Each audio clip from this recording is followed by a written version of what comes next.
back. The time is now.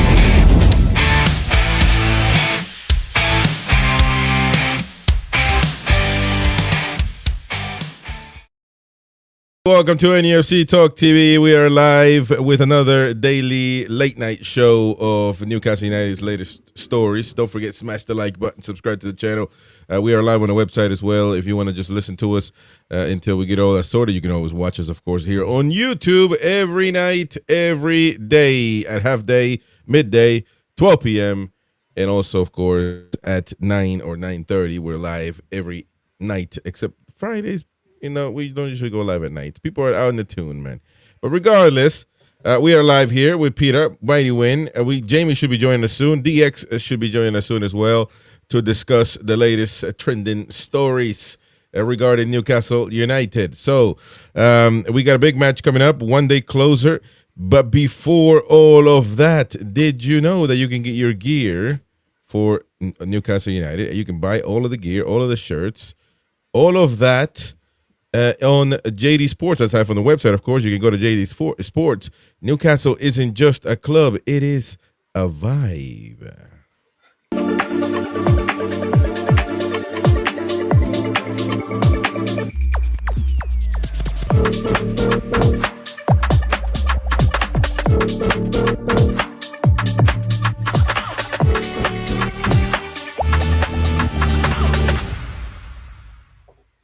Way high, man. There you go, Mighty Win. Did you like that win? Is that your type of music? You know, hip hop. Not my type of music at all. Oh my God, you're old, man. They should have had Win in that one. Come on, man. And you got your phone on. Come on, man. You gotta stick to the modern. Exactly. Come on, man. You gotta stick to the modern era, man. You know, we're not just a club. We are a vibe. Newcastle is a lifestyle, man. Come on, man. Anyways, we know that. It always has been. Welcome to all the chatters. JD Sports to tell us that.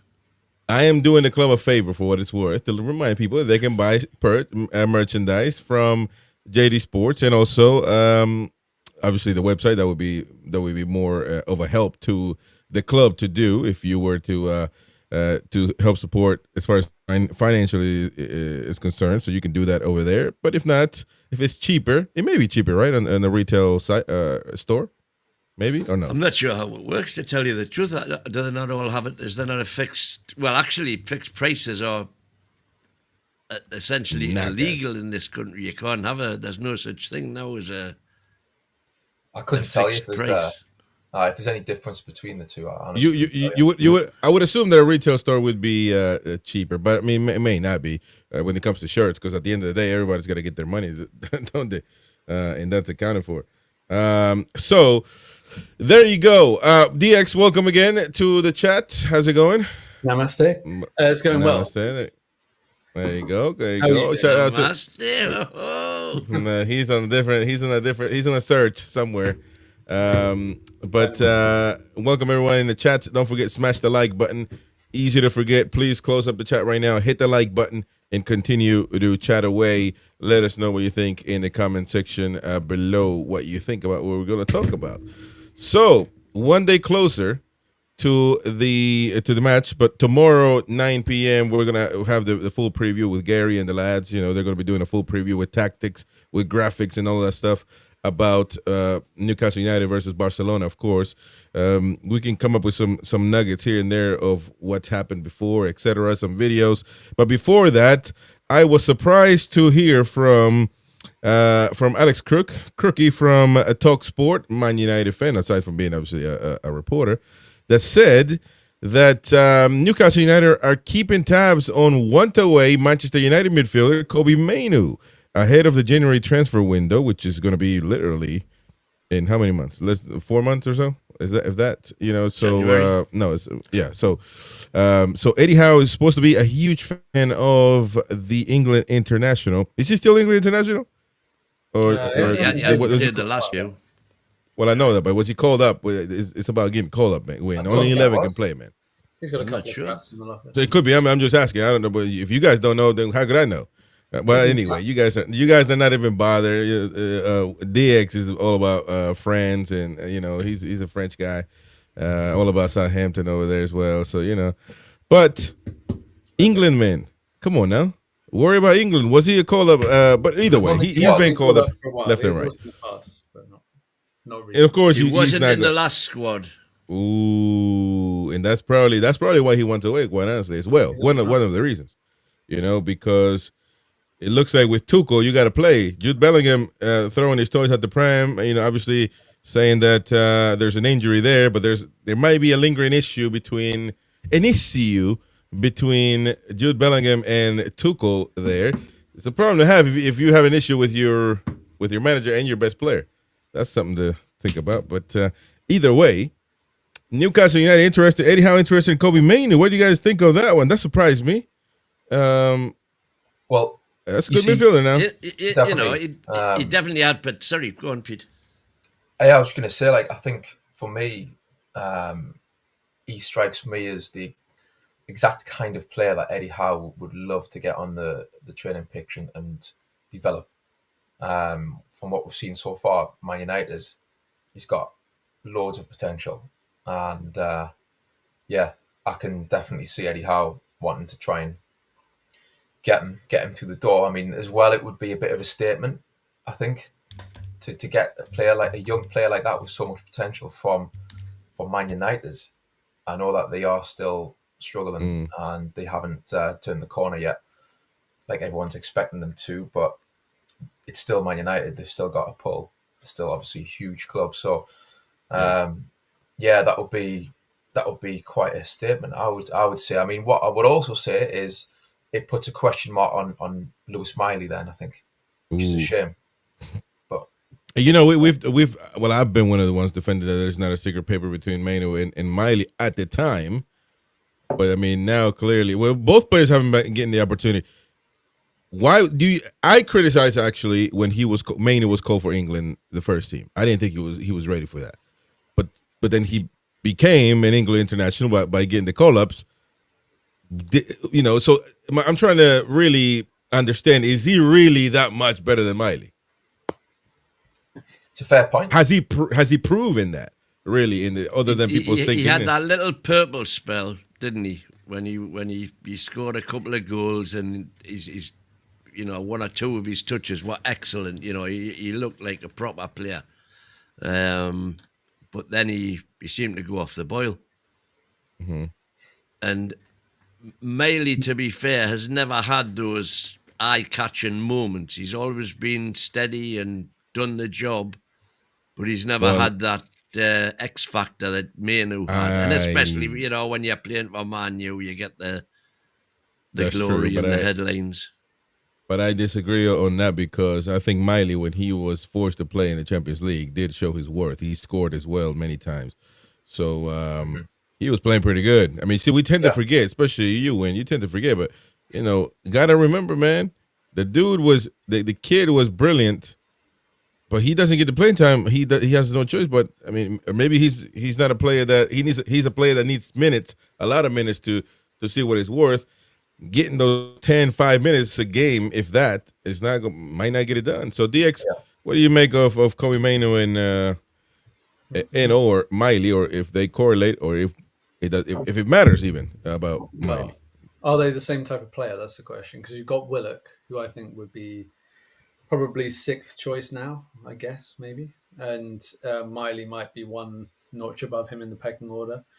And you've got some injury-prone players there like Joe Linton and Jacob Ramsey. So it could be. I think it would be a really exciting signing, actually, if we got him. Depends. I don't know if it would be a loan or the only thing I would question isn't Mainoo's issue the fact he's not getting enough minutes. Can't really see how he'd get minutes in our midfield because you've got those three. Well, if he becomes better, and I mean he play for Joe Linton. If he's not quite. But he doesn't do the same job as Joe Linton. Yeah, but we know that. But nobody does. But Joe Linton doesn't do the same job as Bruno. He's not as good. So, and if that's the case, what are we talking about? Everybody should complement each other here. I do agree with you, though. I don't think he'll start from the get-go. But But I don't know. I just don't know if I think the same applies to Harvey Elliott. That's why, you know, we weren't interested in Harvey Elliott. Like they're gonna be the same as Anderson. They're gonna but that's the question because people are talk about Anderson coming to Newcastle for what then? Because he doesn't do the same as Joe Linton. Maybe in a year's time he takes Joe Linton's place, or 2 years, or something like that. That's what I'm looking forward to. But I get that. Now, Foxy asking where's the link from. The link comes from Alex Crook, who is follows Man United, and of course he's a chief correspondent for TalkSport. So, you know, it's real. Now, whether that is going to happen or not, I don't know. There were links actually during the transfer window, but Man United told him you're not going to get loaned out. The player wanted to leave, though. But then again, if you think of what DX said, if he really wants playing time, you know, is he going to get that at Newcastle? But also, you think about it this way: maybe Kobe, it's not like he says, "I want to start every game," but I want to feel as if I'm part of the squad too. You see what I'm saying? Because what's happening to you? Finish your sentence, Win, quickly. What? Lost you there, Chris? Yeah, you froze. Sorry, I'm back. So no, what I was trying to say is that I don't know that What? Oh, what the? We'll never know. Hello. Am I back? What's going on here? You're back. You're gone. You're back. Hey, Manuel. I come back. I come back. My point was, sorry, that it may be, you know, the headlines say that Kobe Mainoo wants game time, wants to play. Can't really guarantee a player to play nobody. So maybe he wants to feel important as if he is part of the team. And for Man United, he's really not even thought of. Really, he's literally excluded from everything. And the manager over there is a bit of he's weird because he says stuff that. Oh well, I mean, I told you this win before anything. I don't know what the hype is about Amarin because he's not that good. But that's neither here nor there. So interesting link. I'm not 100% sure what to think though. I imagine Eddie would be very interested in that because he's a young player that he can mould. He's got a huge ceiling, hasn't he? So, but yeah, I do agree with you a bit, Chris, on the fact that I think when you think of Miley and Mainoo, they were always compared, weren't they? It was the same sort of age and that. I think it might be curtains for Miley if Mainoo did get signed. I mean, just on Miley as well, I think for me, I don't see that there's been a massive drop off in terms of form. I just think it's that he hasn't had the minutes like he was getting, because the players that were injured at the time came back, and last season he didn't really get much of a look in. And No. he has all for me. He's got bags of potential. So yeah, it is. I guess it's a bit of a strange one in terms of it would put his future in doubt a bit. I think if Mainoo came in, but also we've got Ramsey, so I think it might be the case that between now and January or next summer, a lot of it might depend on how the likes of Miley and Ramsey, how they do this season. They need to stick their claim. So yeah, but also we're supposed to. I mean, I don't know. Willock might leave, and then, but whatever that's worth. Look, Ramsey's gone down. Willock is getting game time, so actually over Miley. I thought Miley would be over, and so. And that surprised me, by the way, when Willock came on instead of Miley. There must be. I'm thinking there might be anyway something in training. You know that obviously Eddie watches all the players in training, and maybe he's not coming on as he's not developing maybe as well as what he would want. We only get to see a fraction of what they see. He's got that big, he sprouted 3 inches in 6 months or something, and so that takes a toll on your metabolism, doesn't it? When you're going through adolescence, you've got all that extra mass to fill out and build muscle around and all sorts of stuff like that. I'm no biologist, but I do know that when kids sprout up that can have problems in a lot of different ways. And he came back. He had the back injury, didn't he? He had the back injury, and then he came back to train, and he was an inch taller or something, and that was inside. We're gonna have one of the biggest sides in the world at this rate. We've got 6'6", 6'7". Yeah. Big guy. Land of the Giants. Yeah, Botman could play as well. Well, but I've always said a good big one will always beat a good little one. Well, I don't know about that. Lionel Messi. Yeah. Ronaldo. Let's not start that. Only you think Ronaldo's better than Messi. But, come on, man. Messi, he wiggle around, man, everywhere. Maradona, Pele, come on. All short guys play good, man. It's proven. Peter Crouch. Come on, man. Peter Crouch. Are you kidding me? But that's what the modern football it's turned into, really. Tall guys were never heard of dribbling like Walter Mata would do. That's not only in football, by the way. That's in basketball. That's in every sport.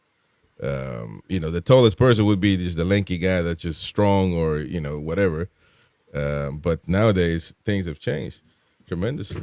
So, well, I don't know what's going to happen with Kobe Mainoo. I mean, I don't know, but I thought that would be an interesting topic to discuss. I don't know. I mean, Joe Linton's still there, but Joe Linton is injury prone, so. Yeah, he's become injury prone, hasn't he? There's three. Yeah. We've got 3 injury prone central midfielders out of the 6. So and you did say when I think earlier today, looking at the fixtures, it's non-stop. So they might be looking at it from the point of view of, their ambition is to be regulars in Europe. So you're going to need obviously a big squad. So they might not look at it as an issue in terms of who do we choose, like Mainoo or Miley or Ramsey. They might just want them all, get them all in and bulk up the squad. But what Eddie said, he said we need 6 central midfielders. That's what he said. So right. And I think for the Bradford game, we'll probably see maybe the majority of the 11 will change, like 10 of them or something, because we've got a good squad now. We can do that without target in midfield and stuff. So we can. It's going to be interesting to see what he does that day. Yeah, I don't think Lewis Hall will start the Barcelona game. I think he'll start against Bradford. Oh, no way. Well, that's interesting. Would you start Lewis Hall? I think he'll stick with Trippier for the Barca game. For Barca. Yeah, I think. There's no doubt. Lewis Miley's not going to play against Barcelona. I'm sorry, but not Lewis Miley. No, Lewis Hall. No, so Lewis Hall. Oh, Lewis Hall. Well, I think he might. I don't know. I think he might. That's a different story. But you can go with Trippier because of the experience. I'm thinking of Eddie Howe. Yeah. I'm thinking of Eddie Howe, but I don't. I give experience its place, but it's not the end all be all either. So let's not get carried away. I think Miley has shown a lot of personality, and he can do a job. So, but that's going to be to me the Barcelona lineup. That's it for Miley. Miley can do a job. Well, he's an upgrade on Longstaff as the absolutely yeah. Well, of course. But he's yet to blow me frock up, as Gary would say. Yeah. Well, Miley, of course. Let's go with some comments here about this situation. Joe Velasco, we should have loaned Mainoo. There were talks, rumors about it, but nothing there. Kim, another player with potential, not to finish the article. Alan Mawson says, I thought we should have put a cheeky bid in for him. And also says, especially given Man United's situation. Yeah, why not? In Kim says, we're trying to help Man United financially. But we can't think like that, can we? I mean, that's really negative thinking. Like, then you wouldn't sign players of any teams in the Champions League, or it would appear that even as things stand, we've overspent. Yeah. No, why? I think we should be good. We've been allegedly going to get done off UEFA. Really? But we bought 120. What are they going to do? For Isaac. No, because we can't count that apparently. Why not? Because they're taking the 3-year period, 21 to 24, and whereas in the Premier League you can lose 105 million over the 3 years. We did this afternoon. In the in UEFA, that's 58 million. That's ridiculous. and we're out with that without the sale of Isaac, which they're not counting, and that they're also not counting the 45 million. The 45 million that we got for Anderson, because they're saying that was a swap deal with Vlachodimos. That's ridiculous. Where's this come from? I don't know. But wouldn't it be like a slap on the wrist from UEFA though? It was the Athletic. I mean, what it was on the show. I mean, what's the punishment? What's the punishment going to be? I think it's a steep fine, apparently. Oh, well, that's okay. Well, that ain't going. That's no issue, man. That's not a problem, Win. That is not a problem at all. Foxy says Mainoo away from the mess of Man United shines. Just like a lot of players, they leave the club. Look at McTominay. He should follow the same path. I agree with that. Tony T, in how we trust and all that. But is it just me who questions the logic of spending 55 million on a player who would miss nearly 2 months, regardless of injury? By February, our season could be done. Who are we? Wissa. Oh, wow. Well, that's it was either that or nothing at that point, wasn't it? So you had to take. But everything is no effect, because now you start to question the window, and now you start questioning why did we take so long? Why did we, did we not identify a striker that we could sign? Why? Oh, there's a bunch of whys after that, because it's not like it was just we woke up and for some reason we couldn't sign a striker, or we had 1 day to sign, or 1 week to sign a striker. No, we had 2 months and a little bit extra. I mean, they did try. They tried to get Pedro, didn't they? And Sesko and but Wissa to replace Callum Wilson though. I think the one we really wanted was Ekatike, wasn't it? And that's the one that Ekatike. I was going to say, who did we not try to sign? Yeah, so like I think we tried the lap. But even if you didn't know Isak, was leaving, you still got to sign a striker to be his backup. We didn't do that. We spent too long negotiating with Wilson, didn't we? We were trying to get him to sign a new contract, which I don't know about that. It was a bit, well, no. At one point, apparently, we offered him a contract, didn't we? In the window. Yeah. But so that's the situation. But I mean, it kind of how it's. I don't know why they play the African Cup of Nations. Like, what is it? Every year, man. Every year I hear about this. Every 2 years. I don't. 2 years, isn't it? I think. And why are they doing it in World Cup? I mean, FIFA needs to do something about that. Come on, man. World Cup year, you can't be doing that. That's weird anyway. But I mean, the Wizard has no choice. He has to go. Unless he talks. What worries me is he's out for 4 weeks, 5 weeks. They're saying, and then Congo played their last 2 World Cup qualifiers.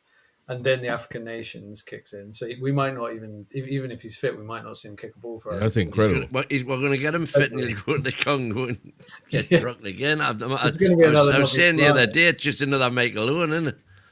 Yeah, but I mean, and it's bizarre because he's only missed 3 games with injury in the last 3 seasons. So this is just bad luck. It's crazy that he's suddenly. So just to recap on the UEFA fine, according to The Athletic, Newcastle appear to have comfortably breached UEFA's £52 million 3-year loss limit. The club are not able to include the profit made on Sam Maximum because it was a related club. And Elliot Anderson's sales to Forest has been deemed a swap deal because Vlachodimos headed the other way, and the pre-tax loss submitted to UEFA for the 23-24 season alone comes out at 38 million, leaving the club little room to manoeuvre. Prior to the above season, Newcastle spent heavily on their squad to keep Eddie Howe's side from posting a significant pre-tax loss in the 22-23 accounts. And Newcastle financials are expected to be somewhat healthier in their yet-to-be released 24-25 account due to the increased revenues in Isaac sale. But we are talking about 20-21, 21-22, and 22-23. So we stayed within the Premier League's PSR rules with the sales of Anderson and San Maximum. But UEFA are not allowing those. but Yeah. the Premier League do. So like Premier that's League out. do. Yeah, Right. but because we're in UEFA, It seems like we're competition. handcuffed to every turn here, aren't we? which actually we Yeah. weren't, if you remember, we actually weren't in Europe when Man United beat City. Yeah. Yeah, I mean that's weird. We need. I don't know, man. There's too It's many like- different rules. There is, Chris, like the PSR stuff is bad enough in terms of, I think, for support. That's something else that we ain't talking about. Exactly. It's become monopoly, not football, hasn't it?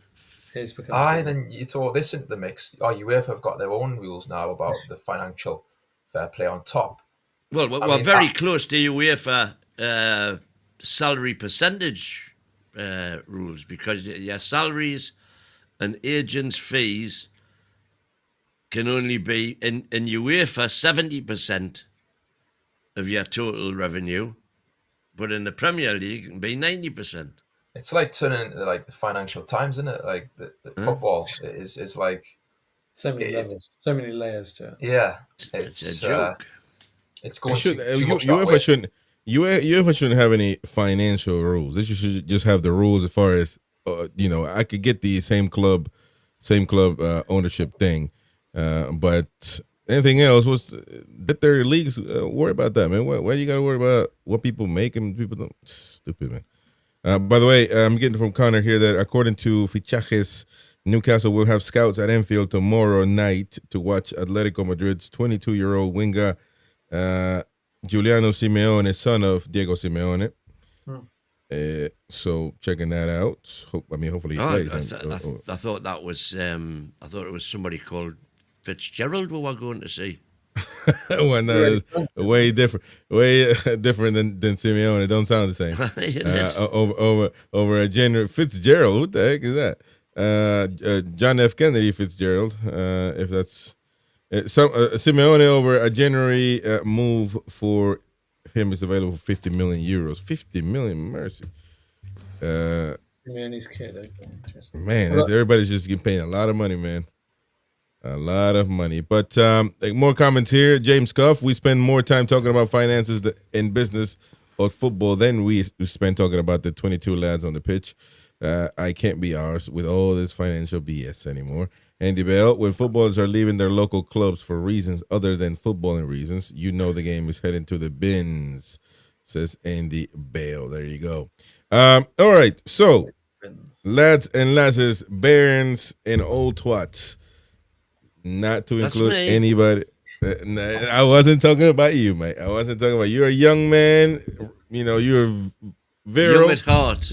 There you go. You're in baby steps right now, man. On this YouTube thing, you're in baby steps trying to learn how to work this thing. But the big game is coming up. One day closer. Again, tomorrow, don't forget, at 9 p.m., we'll have the preview of Newcastle Barcelona at St. James's Park. But we are one day closer to an interesting match. It is a historic match in the sense that, what happened the last time around, obviously. But let's take a watch at this video here.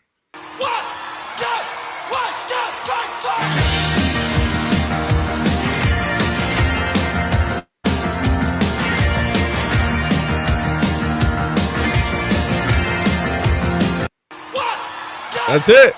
Oh my God, that took like 10 seconds. Anyway, Newcastle is getting ready though to face Barcelona. Listen, man. I'm cynical. I don't really. Barcelona's a big team, huge team. It's gonna be a nice match to watch, obviously. But we can't get carried away either. We can't, because I see some fans as well, man, gutted about Lamine Yamal missing the game. I'm like, what the hell is this, man? We're not going to a zoo. I'm over the moon. But I've seen Newcastle fans doing it, But there is also a sentimentality from it, and we do want to show this right here. Our friend Jamie and his baron. He is a Barcelona fan. Let's put it this way here. He is a Barcelona fan, and he is delighted to go see this game. And stuff like that is good. When it comes to kids, all of that's allowed because kids are just kids, and they obviously, you can follow. This nonsense that you can't follow more than one team. It's nonsense, man. You can follow Barcelona, you can follow Real Madrid, yeah, and obviously Blake has some love for them. So shout out to Blake, who's going to go to the game tomorrow, something that he will never be able to forget. And all the best to them tomorrow. Obviously, Jamie and not tomorrow, Thursday. Sorry, Jamie and Blake over there. So had a good time. But then you get into the situation where fans are they're happy. It's like they're going to a concert where we gotta win, man. That's our aim. We have to win. That's what we should try to do. So this whole situation, a lot of positivity in the prediction league. Yeah, well, so maybe that's a good thing. The most fans are not really knackered when it comes to Barcelona involved. I mean, when we play Real Madrid, when we play Bayern Munich, we're gonna have to get used to playing these teams without, I don't know, being in an autograph, being in awe, man. This That's is the right way of putting it. exactly. Yeah. We should be able to, but yeah, I don't some think fans, we are. You you're probably right. Some fans probably are. I mean, for example, the last time we played them, that was the first time in a generation that we'd played, a global giant. So that was a big, big deal at the time. And of course, at the time as well, it was the pick of the entertainers and everything was hunky-dory. But we played them twice, didn't we? I mean, we played them 4 times. We played them under Sabobi as well. We played them in 2002-03, wasn't it? And but yeah, the 3-2 was a special night, of course. Special night. I do think, as I say, the second time round, but it wasn't that big a deal. Yeah, I think it's the right time to play them, isn't it? No, but see, I think to me, I want to speak for me in hindsight, because obviously I didn't have common sense at the time, and now all the common sense in the world. I'm trying to give something to Mighty Win, but he won't take it. But in hindsight, I think that's a historic game because we beat them and because we scored, because Asprilla was literally off the plane, so all of that, but not because to me, it's not because we played Barcelona and that's it. Because if the game was 0-0, I quite honestly don't think nobody will remember this game. I don't think so. Win, do you think if it was 0-0, the people will remember this game? Certainly not. It was the going 3-0 up was what made it special. Yeah, nearly. Exactly. And most people forget. Everybody remembers, the 3-0. A lot of people forget that it was actually 3-2 the score. Yeah, nearly 3-3. They had a chance. And almost 3-3 indeed. That would have been a disaster, but yeah. I suppose you've got the Sir Bobby connection as well. That people now we have, yeah. And there was the time you didn't. No, that's true. No, but I mean at the time, although he hadn't managed Newcastle, or hadn't he? No, yeah, he didn't. Not at the time. During but the people, 3-2. Not 97. But people knew he was a the Geordie. first time.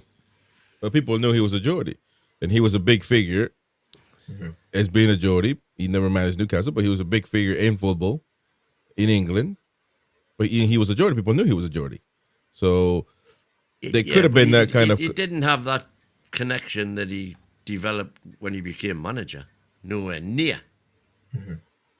It was like he came home. He was England manager. We wanted him to do well as England manager. He picked 3 Geordies for the World Cup, so we liked him for that. Mm-hmm. Yeah. It's an interesting campaign, though. I remember there's kind of parallels between that one and the one we had under Eddie, where first 2 games we picked up 4 points and then it all kind of fell off a cliff after that. That's right. So, Well, I think one of the reasons there's so much excitement is just like the last time with PSG. It's the first home game of the Champions League campaign, and it's Barcelona. Do you know what I mean? Like last time it was PSG. Like these two of the most glamorous kind of clubs in Europe. I think it's if it was like the second or third home game of the Champions League campaign, there would be slightly less kind of fever amongst the fans. I think because it's that first night of the Champions League that's back again, and it's Barcelona. I think just makes it a bit extra special. And this is here Andy Bell's son, by the way. I got another. But what's going on in Newcastle, man? Oh, Barcelona fans. So there you go, Andy Bell's son with the Barcelona top. No issue, man. There's no issue with that. Following. I think it's it could be a bit weird if it's in the same league, but but what do you do, man? So sometimes your dad might be say he's a Chelsea fan, and then your mom is a Geordie, so she's a Newcastle fan, and you happen to love both. Is there an issue with loving two at the same time, Mighty Win? Can you not have two loves? Why are we? What? Tell that to Betsy. No, you're right about that. You're right about that. But I'm just saying, man. It's not. I mean, I don't see it unless you're. I don't know, man. I get it though. I get it. I mean, and this is not the Americans. Some people are going to come with the American thing. No, that's what you guys do in America. No, they don't. The same. You get the same trash talk all the time about you never wear another shirt, blah blah blah. But I'm just saying, man. I don't know. There could be a possibility out there that a fan might just be a follower of two clubs. Well, so, I mean, Steve McCaleb supports about 12 clubs, doesn't he? So, was it McLaren? Yeah, yeah. All right. Did you guys know the story of Tino Asprilla? And he did an interview over this. So let's take a listen. Now it is in Spanish, so you might want to read the caps who are going to be showing below, because he speaks as much English as Mighty Win speaks Spanish. So let's take a look. Porquito. Pequeño. And there you go. Oh, he speaks more than Amaron, perhaps. That's about it. No, definitely does. Probably.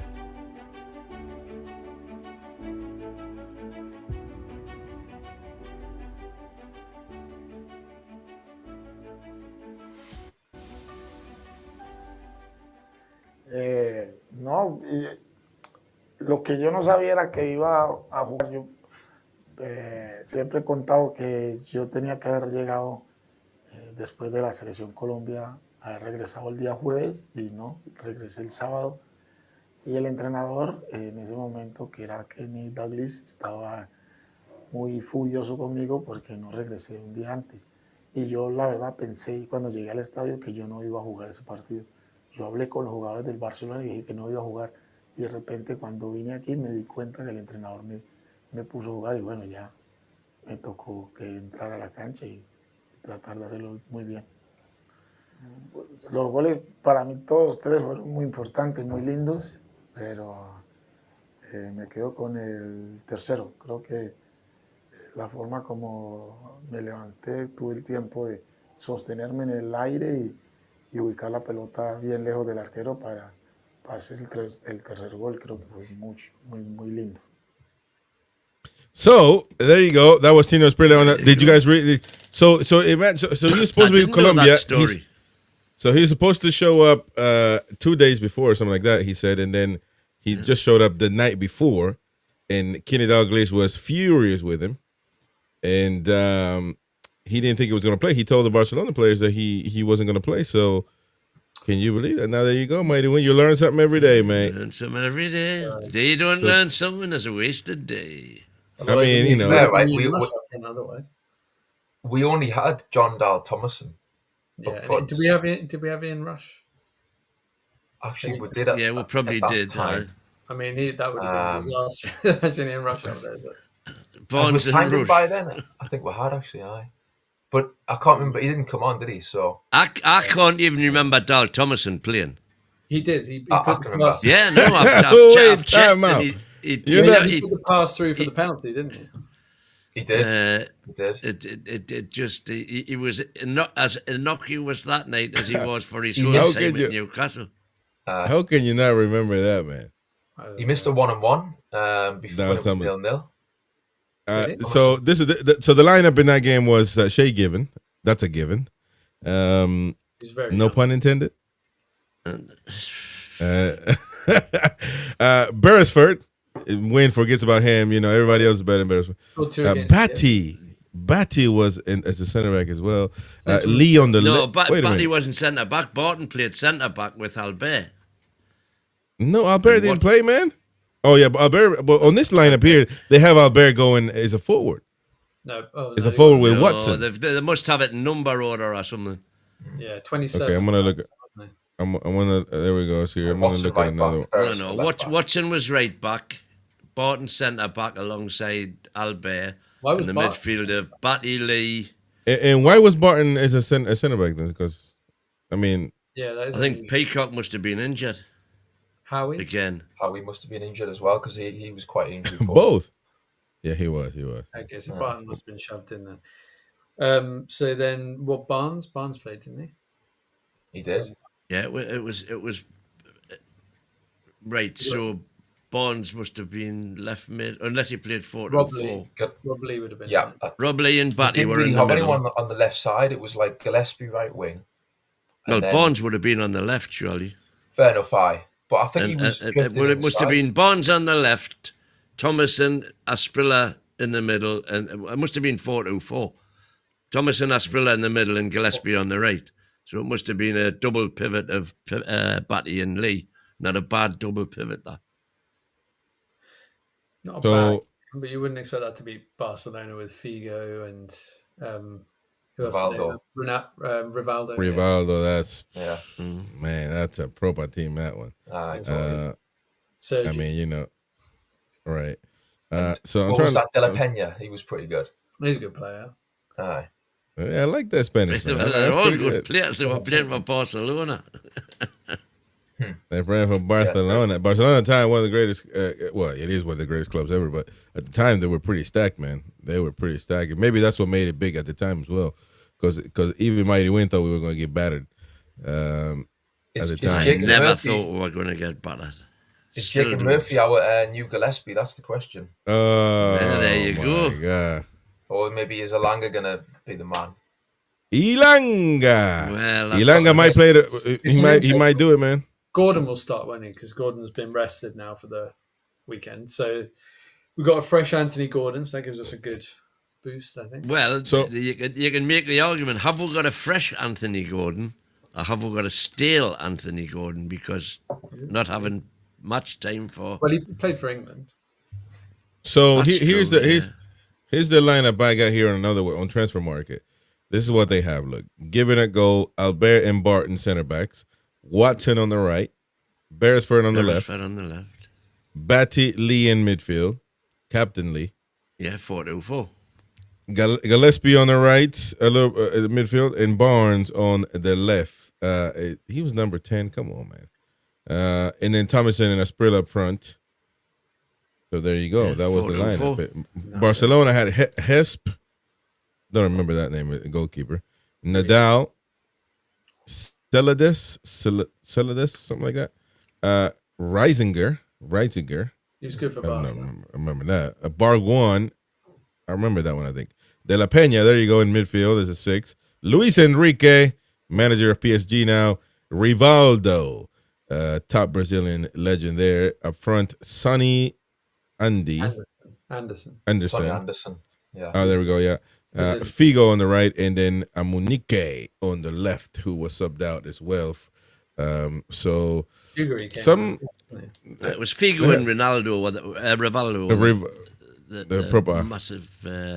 They were the big names at the time. Yeah, and we had Gillespie. We had Gillespie and the pensioner. We had Gillespie. Come on, man. We had one of our best players. Well, you would say Asprilla was one of the best players. Gillespie had their left back. He did. Had him in nuts. That was it. Without doubt, the best game he's ever played for us. Yeah, he was such a consistent player, but that was his day. Doesn't fall far from the tree of Mark Gillespie. It must be related. But that was a good good squad. But Albert says, Andy says that Albert was up front. Albert, I don't know.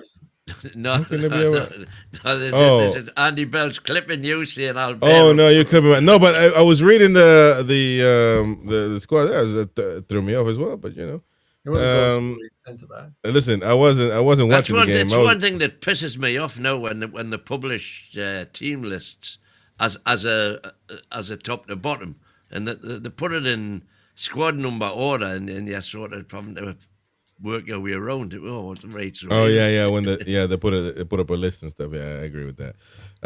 So yeah, but we were talking about the possibility of Ilanga and coming in. I think I was gonna say I think that the Barcelona game will tell us who is the best, according to Eddie Howe, who is the best lineup that he can possibly play. I think that's. I think whatever lineup he puts up on Thursday, unless he puts Lewis Miley for some reason, which he's not going to play. But I mean, get my point. I think that's the strongest lineup he believes he has. I think he will put the strongest lineup he believes he has. Yeah. So he will argue that it's the strongest lineup against that particular team. So he'll not diss any of the other players. He'll just say that's what I picked for this. He's not going to say. game. Obviously, he's not going to say that out loud. But trust me, some players will be thinking it. So yeah. Well, I'm gonna tell you, Rudy ain't got no chance. I'm not gonna say not even his mama. I want to say his kids. His grandkids don't even think he's gonna play against Barcelona. Rudy, the goalkeeper, or anybody. You know when you're not gonna play when you're gonna play. So I do believe. Would you guys think that, or do you guys think he'll just rotate and No, I think I don't think so. The best 11. No. I think he'll go with what he thinks is his best starting 11. Yeah, Till we're a couple of maybe it's when we get 3 up, you might make some changes. I think because Voltemada's up front, I'll probably keep. I like that. He's a better crosser of the ball, isn't he? So probably. I like that mindset. When we go 3 up, we'll just sub. We'll put in. Blah blah blah. I like that. See, now you're starting to come. You start coming to the dark, to the good side, not dark side, to the good side, mate. Now you stop being a happy clapper. So Jermaine Lamau is not going to play. That's so positive. us going 3-0 up is not me being a happy clapper, is it not? No, but it could be, but it also means that you have a little ambition in your system, which sometimes you lack of. So. But Lamine Yamal is not playing. Lamine Yamal is not playing, so that's what they say. He might be. He might be, actually. We don't know. It might be one of those tactics that you guys believe in. I don't believe in none of this crap.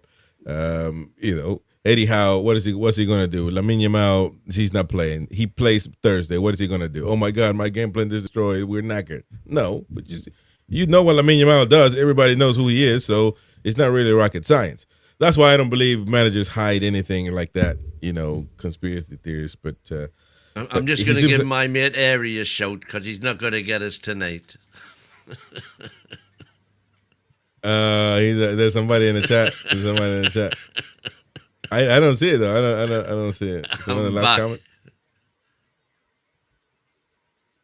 Oh well.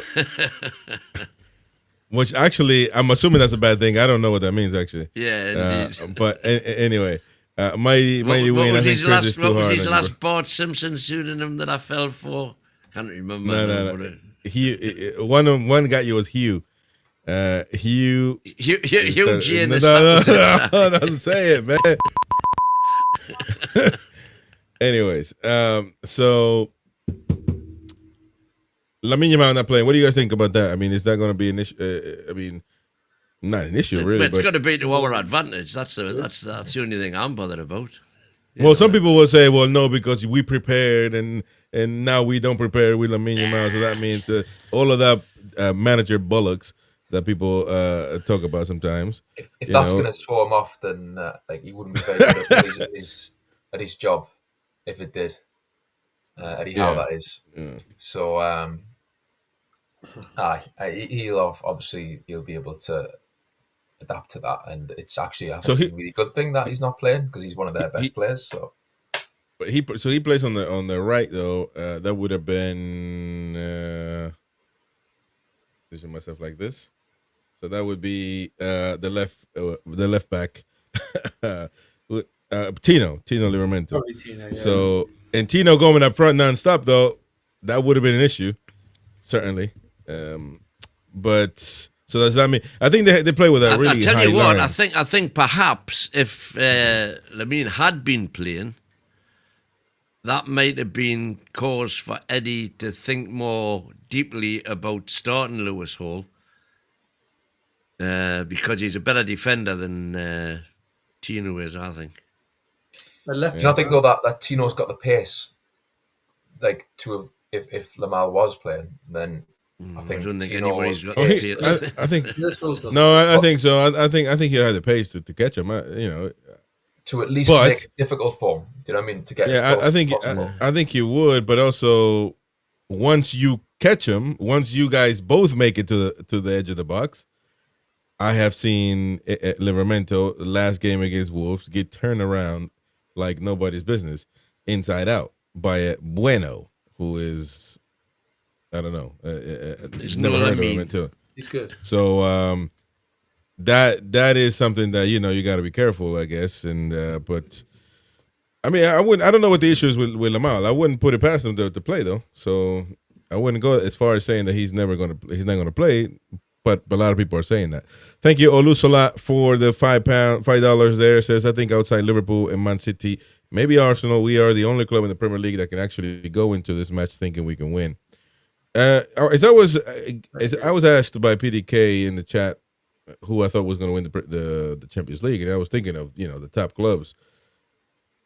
I'm not 100% sure that we can't really make a good competition out of this Champions League. That might be weird. That might be odd to say, really. I will be disappointed if we don't make the quarters. At least we can definitely do a better job than we did last time. I think what you saw in the League Cup is that second time round we were more prepared for that final, and so I think this time we should be more prepared for the Champions. But not only that, this is a completely different kettle of fish to what we had the last time. Three massive clubs home and away. We've got a squad now, haven't we? We've got a bigger squad, so. And we've got a better squad, but you've got easier games there as well. I mean, still a few horrors in there, but Saint-Gilloise, they've beaten PSV away tonight, today 3-1. Who's that win? Union Saint-Gilloise, who we play on the 1st of October. Oh, that was another thing. I don't know if you were listening this afternoon, Chris. The USG tickets actually went on sale yesterday to people with 279.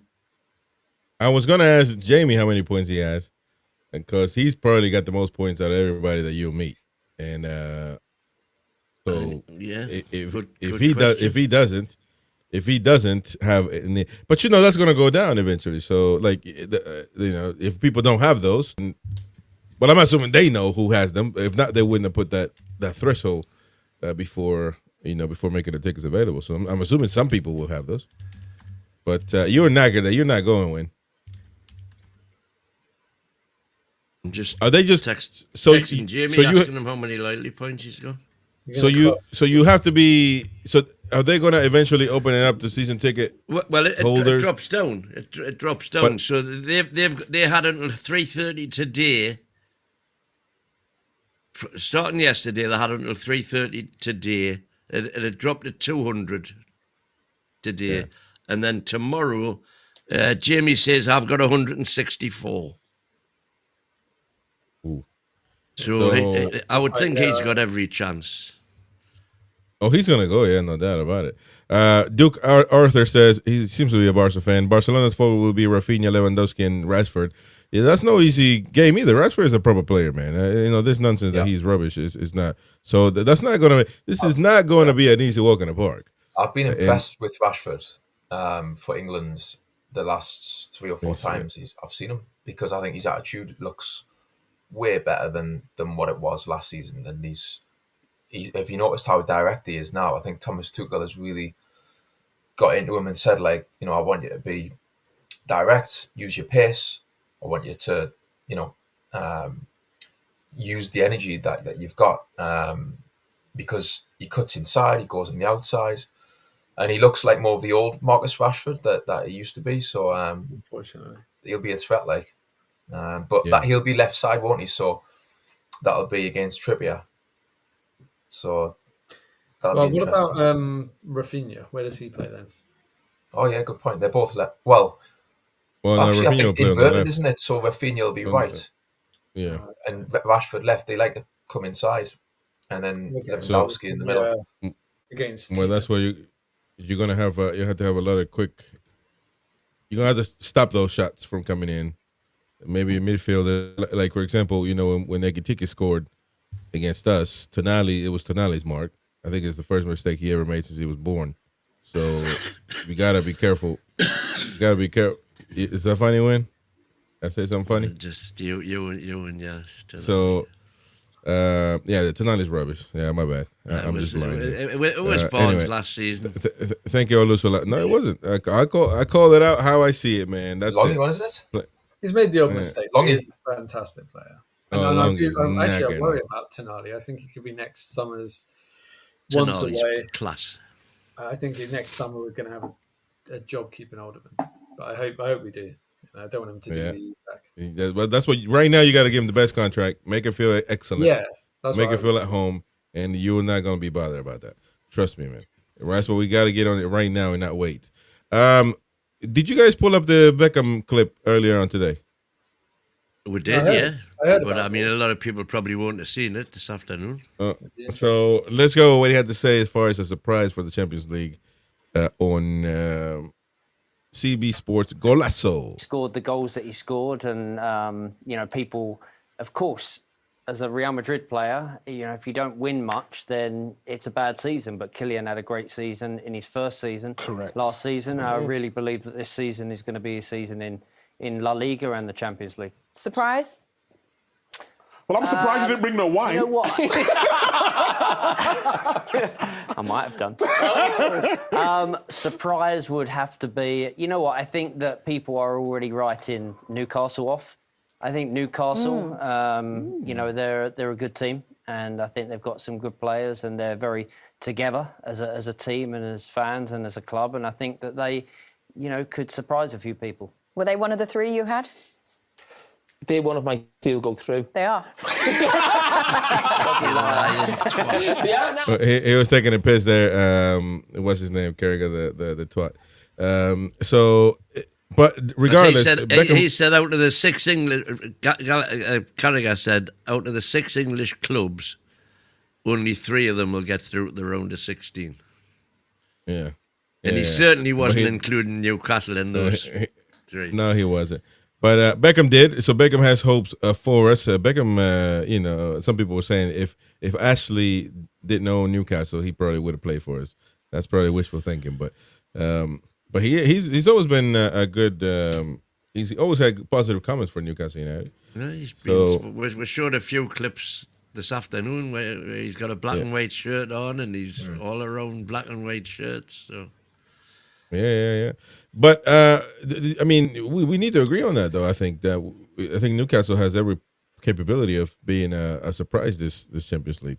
Yeah. I agree. Like DX said, they showed with the cup final how they learnt from the previous match against Man United, the final that they lost 2 years prior. Like, clearly they learnt a lot from that. So a lot of the players from the last Champions League campaign are still here today. So I think, it'll really help a lot going into this campaign with that experience that they've had. It's exciting because honestly, I do think that if you just take it one step at a time, who knows? I would like to think we can get out of the group. Yeah, I think out of the table, if you like. Doesn't it? If Voldemort can sort of do something at that level, then we've got a chance of going quite far, or Vissa further into the competition. But last time we felt like the main thing for me is we've got the monkey off our back. What's that? We've won something. We know how to win now. You don't know how to win. It's all about. Man, see again, man. I'm telling you that getting that monkey off our backs was a massive, massive, massive thing. Sure was. Yeah, of course it was. Yeah. But that doesn't mean we're going to win everything now. Do we know how to win? Knowing how to win is Real Madrid knows how to win. When they're 2-0 down by the 70th minute, and then they end up winning 3-0, 3-2. I'm sorry. That's knowing how to win. So I agree with you. Right? Yeah. Yeah. Sorry, Chris. I was going to say that. I think that from what I've seen, for a little while now, one of the things that we that holds us back, I think, is that quite often we just don't kill games off like we could. So, like the Wolves game, perfect example. I know obviously we won, so got the points in the bag. But I think there's been quite a lot of games like that where we go 1 up and we've got plenty of chances to make it 2, or we've got plenty of possession to create an opening and kill the game off. And that's the next step, I think, for this team, is to be more ruthless. And that'll decide whether or not, I think, how far we go, really. Have you seen that? I'm sorry, don't mean to. Have you seen that No, Lloyd go on. Kelly's scored for the second game in a row? And he's they won 4-3, didn't they, Juve, in the last game? They just dropped 4-4 tonight. Sorry, I had to interrupt. I was finished. I was looking at that, I just thought, Lloyd Kelly, what's going on? This is I've not seen him play at all for Juventus, so I don't know how he's doing there. But I mean, he's scoring goals. He can't be doing too bad. He gave away a penalty and they conceded 4. But, Did he? Yeah, apparently. Jesus. Right. Scored there. Well, we're well stocked with centre halves now, so I think we are. No, but I think the key is going to be Waldemar. I mean, how good he's going to be depends really on our season. I mean, I know that's could be an obvious thing, but the fact that Wissa is not going to be available for a long time, I mean, it's a massive blow. That's only us. Yeah, if we end up having to rely on Asula and he has to perform, then we're screwed. He has to perform. That's why. As well. For me, Asula looks better on the wing. I think I've made him on that now. I've seen enough of him to kind of think he's more of a right-sided attacker. I think if I'm looking for a replacement centre forward now, if Waldemar for whatever reason rested, rotated, call it what you will, I think I'm going for Elanga in the middle. Good. Okay. Well, he played there for Sweden, didn't he? I think, when he scored. So I know he's played a couple of times there for Forest as well when Wood was injured and suspended last season. But Gordon patently can't do it. Too lightweight. It's all very well saying he's learning the triggers and the moves and the one thing and another. He just hasn't got that instinct. No. For me. Whereas Elanga has. Even though Elanga missed his one-on-one in the first minute against Forest. Against Villa, sorry. Aye. Yeah. So anyway. But Wissa is going to be 4 to 5 weeks. Could be a month. Say a month. So that's going to be October. Say October 16th, just to say a month from now. Obviously, he's been out longer. So, yeah. So, but then he's got to get ready. And then it's the international break. But that's going to be... But that's when I'm telling you that Wissa should say, I'm not 100% ready. I just came back from an injury. It's the last week. If Congo is not qualified, they're not going to be qualified. So is that really an important match? I know he can't say no legally, but he can have a conversation with his manager, have a good relationship, and say, I need to get acclimated with my team. I need to stay with my team. I need to get healthy, get stronger, and then we're going to get back at it for the African Cup of Nations. I think that would be an ideal situation. And players have done that, so it's not the first time ever that happens. The problem is now they can qualify, can't they? If they win both games, they can qualify. But they're not qualified yet? No, they have to win both games, both their last. Really? Yeah. Oh man. That's not good. But then again, he might not be ready to play because that's exactly a month from now. So yeah, maybe he won't be ready, and then he'll be back for the Brighton game on the bench or something. Yeah.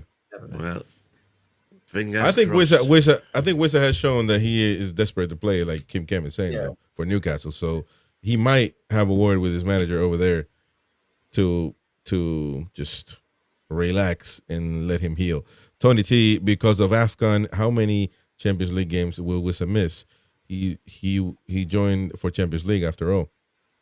Well, I don't know. Let me see. African Cup of Nations. Let's take a couple of nations here. Let's take a look at... Again, obviously, it depends how far they go. It does. I don't even... Is it even out? Like, I don't find the fixtures or anything like that. So, I mean, the tournament should be a month long, really, isn't it? I mean, or sometimes 2. So, no, that's the World Cup. The first game's the 27th of December, that's when we play Man United. And then they're playing there right through. Well, of course. We don't know what Champions League games we're going to have because they're not scheduled yet, of course. Because at the time it won't be. We don't know if we're going to make it farther. So basically, next month, Wissa needs to talk to his manager and let him know. Look, man, I'm not ready yet. Because Neil says he needs to remember who pays his wages. It doesn't matter. By rule, if Congo calls him, he has to go. So there's nothing he can do. If he declines that, it's he can get in trouble or never get called again. Now, whether Congo is gonna say I'm never gonna have probably I don't know what their best player ever was, but Wissa has to be one of them. Whether they're gonna do that or not, I don't know. But I think they can come into an understanding for him to just sit out. But again, if it's true what DX is saying that they need to win, then fuck me, man. Yeah, they're second in their group, aren't they? So they have to. So it looks like it could be to match day 7 is the 20th and 21st of January, and match day 8 is the 28th of January. Yeah, but it says here that the competition finishes on the 18th of January. So maybe he'd be back for the 28th. We are. So he'll be back for the 28th. We are knackered. Well, it is what it is. I mean, it might be that he doesn't miss any Champions League games. Well, he's gonna miss this one. It's a month maximum that he'll miss, potentially. If they go Because the all knockout the way. phase starts on the 17th, 18th. Well, why have they not got Newcastle's fixtures in there? All right, so remember our visitors on Thursday in the Champions League, Barcelona, have taken an allocation of 800 places at St. James's Park. I think that's low, man. I think that's really low. 800 seats. Oh, I heard 500. That's even lower. I mean, there's no because there was more returned. A lot of members got letters, got emails yesterday saying. But they're saying that there's the next ones who were available in the ballot. There's no guarantee that they will even sold that amount, 800 seats. So they'll have a very small section, right? By but I don't know. That is weird to me. But something's going on. Other than something's going on, man. That makes no sense. Barcelona can fill up. Barcelona are though, like I suppose even Real Madrid, you never really think of them as having a big kind of away following, do you? If you think about it, and like, do you know what I mean? Like, you think of other European clubs like Dortmund. I don't think I agree with that. No, but I don't think I agree with that. I think maybe more everywhere else than England, probably, because England fans are following, their perspective. Well, you could go to any country in the world and say there's a Real Madrid fan here somewhere, because it's so just so purely obvious. in terms of like match day, like away, European away trips. Yeah. It is odd, though. Do you ever really take loads of fans to the European away trips? Is what I'm getting at, really. Yeah, I haven't even thought about it, really. I mean, but I can't even remember seeing an away end full of in any European match, apart from if it's like semi-final or final. But away from home, seeing like a massive section of Barcelona fans, I think like they don't tend to take thousands and thousands. That's interesting. Yeah, interesting. I don't know. It's a strange one when you think about it, considering how huge they are. So for example, 29th of May 2025, which was the full season. During that season, Barcelona Supporters Club members purchased a total. This is in the full season. A total of 13,095 tickets. We got for first team away games across all competitions. 13,000 for all away games. So they probably had about 40 away games. So quick sums, 1,300. About 400. Wow. Mm-hmm. That's surprising. So they obviously for example, don't take any to away league games. It's interesting, but for example, Adam, we as fans though we got to just be careful to when we banter, right? Because Adam P here says under this thing, Spanish crowds are always crap for away support. Just never bring many fans over. Well, there's somebody down there that says under that, vast majority of Spanish fans cannot afford it. It's with the vast majority of English fans. Doesn't make them crap at all. You've been in Europe 11 seasons out of your 144-year history, so pipe down. Well, don't banter like that because we're gonna get put in our place. Listen, we don't know why they didn't come over. We don't know. I'll tell you one Spanish club that will be here in force. Athletic Bilbao is a team that has probably the biggest atmosphere in Spain. Barcelona does have a lot of atmosphere, though. You go to Camp Nou, and that's it's a proper club. For some reason, they're not bringing fans. I don't know why, but I wouldn't say that they're rubbish fans. I mean, is there a limit on the allocation? Maybe I don't know. I don't know. No, they'd already returned. Well, they'd be under competition rules. They're entitled to. Quite honestly, 9%. I think 9% of the capacity. Oh, okay. Could it be something that we're not thinking? 4,500. But could it be? The simple answer is they're not bothered. They Champions League every year. If they don't make Champions League, it's a travesty. That's sad, though, isn't it? It's a sad indictment. It is. But it's the first. Culture. It is the first. They make Champions League every year. When they didn't, not too long ago, when they were really doing bad. Bad for them was missing Champions League for the Europa League one season. I mean, the banter from Real Madrid fans was unbelievable. Those clubs, just maybe fans are not bothered about the first game of the Champions League because that's what they do, and it's throughout their history. So, I mean, I know that we as fans, we Newcastle fans, we use that atmosphere fans, and that's our thing. But in 50 years, if we are a successful club, that might water down. I have warned.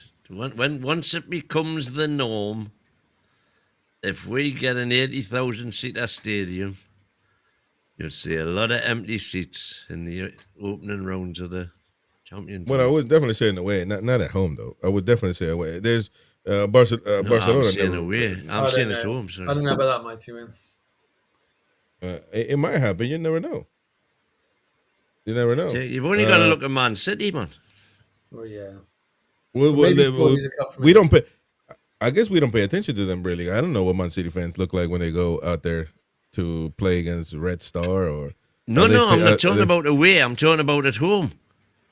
No, that we're not going to lose that. Barcelona, you go to a Barcelona game it's a pot, man. It's a melting pot, man. Barcelona. Come on now. Now we're going to say Barcelona fans they got no atmosphere. Have you been there? I haven't been there, but I watched them, and it's all filled up. Yeah, 20 million years ago. Outsang them. Whoa. See, again, you get into the Geordie thing, and we are the greatest fans in the world, and all of that nonsense, right? I'm trying to stay in the middle, objective here, and just use critical thinking. We're not going to sit here, and I'm assuming we're not going to sit here and say that Barcelona fans are rubbish or Real Madrid fans are rubbish or Bayern Munich fans just because they're big clubs.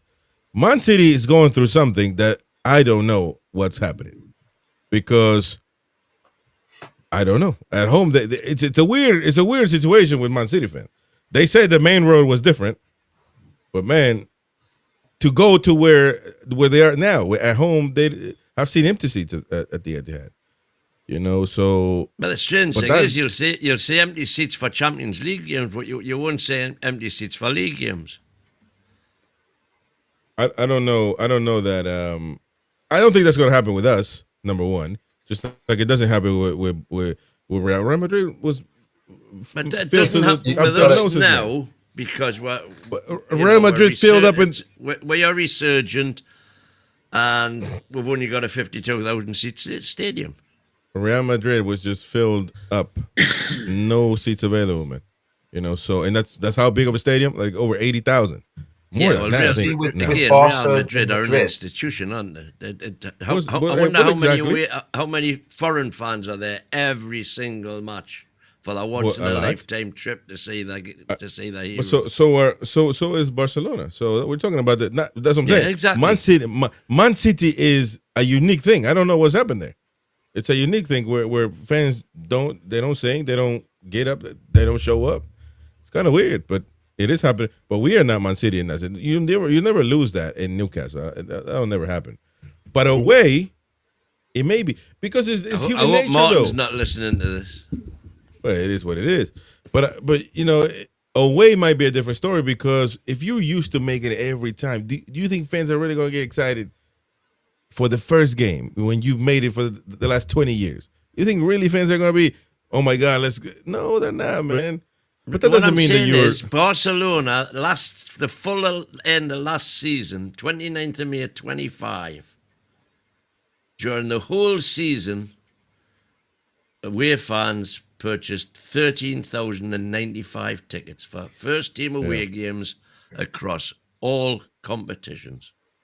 You see, I'm not necessarily on Barcelona's own website. Yeah, I'm not necessarily criticising them when I mention about the away following because it's a different culture. You see what I mean? It's yeah. So they have their own culture of how they go about things, and in Spain in terms of football, and you know how relevant it maybe is. So, they may say we're the best teams in the world ever. So that's just. Why are we going to be bothered about playing whoever in the first game of the Champions League? Listen, it is what it is. You know, it's their prerogative, mighty win. I've always considered Madrid to be absolutely behemoths, but I've never really considered Barcelona to be in the same league. Same league as what? In what context? In the same league as Real Madrid. In what ways? As a club? Well, just look at the Champions Leagues. Yeah, I'm talking about, you know, let's say 1990. Yeah, but that Spain how many rivalry European has cups? English clubs are winning more European cups than Barcelona. Yeah, that's when it meant nothing, though. But so I'm sorry, I said that out loud. That's when it meant nothing. Sure, man. No, I apologize. I said that out loud, man. But no, I think the political thing made a big deal as well, though, because Real Madrid was all about Spain in itself. Spain, it was politically invested, and Barcelona was the independent side that wanted to be its own country. So that had to do a lot with the rivalry that made it big. But then you get into the late 90s until now, where, you know, you see every star was either going to Barcelona, Real Madrid, and that was it. You know, you said David Beckham, probably the biggest. It still took a while before they started winning things. And with Messi, they won three Champions Leagues, if I'm not mistaken. So they got 6 now, Barcelona, with compared to 14 of Real Madrid. But somehow they're 2 of the biggest brands ever, man. You know, so we're not going to sit here and act like, you know. I mean, I know when you want to say relevant, man, you want to make it Newcastle, Real Madrid, and Barcelona, but it's not right now like that, brother. You know, you want to put Newcastle instead of Barcelona. You know, change the color of the stripes, but unfortunately, right now that's not how it's done, man. So we just listen. We might be. You never know, brother. You never know. You just never know, man. When I was growing up, Real Madrid and Barcelona, like I never really saw much difference really between them in terms of glamour and the pull that they had. No doubt. They were both pretty equal. But look at Barcelona, man. They're broke. They're broke because they got a lot of debt. They make a lot of money, but they got more debt than they make money, which is insane. But they still able to convince players, and they just sign them, and sometimes can't even sign them because they don't have those rules that people make up about money, blah blah blah. But they just still go there, man. It's insane. But they got an incredible pool. So 5 Champions League. So Barcelona won their first Champions League in 1992. They've won 5 now. First one in 1992. You're right, but when? That's what I'm saying. When I was growing up, Barcelona won nothing. Really? Okay, mate. Okay, You know, right.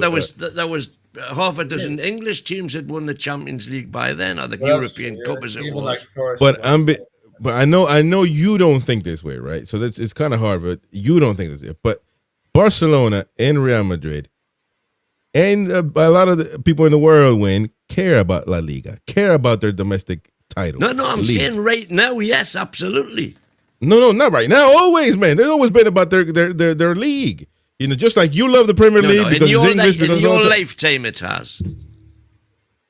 No, I'm sorry. Real Madrid never wanted to win La Liga at all. They were just let's just funny around and play and no, they wanted to win their league always. It's always been about your own perspective league until football started evolving. You bringing in the Euro before they used the Ballon d'Or, for example. There were different rules back then. The Ballon d'Or you could never give it to a South American player. It was all about European guys. That's what Maradona doesn't have a Ballon d'Or. And are we saying that because Messi has a Ballon d'Or, he's better than Maradona or Cristiano Ronaldo? I don't know. I mean, you can discuss that, but not because he didn't win the Ballon d'Or. You see, there were different rules, man, at the time. I mean, you could say Real Madrid won 5 Champions Leagues when the Champions League wasn't even a thing. Yeah, moving the goal. I look at Real Madrid. I look at Madrid's first 5. I don't count. I think Real Madrid are the biggest club in the world. Even though they had a fantastic side then. But you got to count it though. Unfortunately, it's just you got to count. Well, unfortunately, you do. Absolutely. It's unfortunate. There's no unfortunate. Wins triumphant nod. Yeah, he's so happy with himself. Exactly, man. It's all about. He's seen Barcelona, a weakness there, so he's trying to put Newcastle there in the conversation. Come on, man. He's kind of right. Like, you can say right now, they're on a different stratosphere to us. Yeah. You can say, listen, you can say Real Madrid is bigger. A lot of people will agree with you, but I don't know how. Any doubt about it? No. But there is a doubt, mighty win. That's the problem that you don't have. That people will choose Barcelona over Real Madrid. Some people will. I mean, it is what it is. Well, I'm not bothered about who they're choosing. There's still no doubt about who's the biggest club between the two of them. No one's surely. Okay. That's right. Okay, that's fine. Anyway, so listen, we're nowhere near. That's the point, and we got to work towards that. We have indeed. We've got to win our first, and we're on the way. We're on the way, folks. Don't let anybody tell you any different. Regardless of the gods, we certainly are gods. on our way. Yeah. By the way, tickets are also available. Bit of luck. Tickets are also can't count on luck. Available. I'm trying to say something, but luck counts exactly. But luck I told Mighty win that one as well. I told win that one as well. I told them now. By the way, if you're interested, tickets are available for the under-19s UEFA Youth League opener against Barcelona. Now available on the website if you want to go to. So I'm assuming everybody else falls under the schedule of the first team. I'm assuming, like for Europe. Well, I think the women's teams are different. I think the women are different. They have their own draw, I think right? the Barcelona youth game that'll be at the Gateshead Stadium, won't it?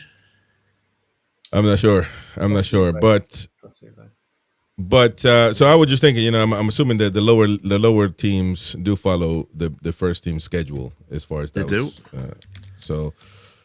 And there we go. Anyways, folks, we had a good show. Thank you very much for joining us. Don't forget to smash the like button on your way out. Hit that like button. Very important for you to do that. Tomorrow is me and Win at midday tomorrow, and then Gary and the panel later on tomorrow night to do the preview of the full preview of Newcastle versus Barcelona, stats, graphics, and predictions, etc., lineups. That's going to be an interesting full dice. Exactly, man. That's exactly what is going to happen tomorrow. So join us. We will see you on the next one. Thank you very much, Win, Peter, and DX. Thank you for joining us, buddies, and we'll see you all on the next one. Away the lot.